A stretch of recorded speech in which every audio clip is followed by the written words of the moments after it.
mag-address sa atin bagay sa awagan sa nga po, no? Mag-adala sa mensahe.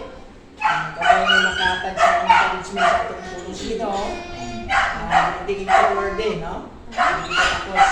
Salamat din sa mga grasya sa Ginoo. Kita nagkadayon. Salamat din sa tanan-tanan, no? Sa inyong tinion nga usik, no? Para sa pagtipon, hindi naman kaon kita sa material na butang, kaon man kita sa structural na butang. Kahit ano sa the best, no?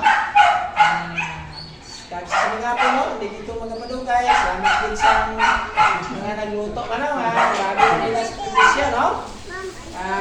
Pulaw-pulaw sila sa mga pagpuasan sa Pilogista, pulaw-pulawan man, no? So, salamat din, Pastor, kag Ginoo nga muna. Salamatan din ang Ginoo sa nabili natin nga kamuli na grand sa Ginoo. Okay, welcome and thank you man. Pusingon mo, palangga agad nila Brad.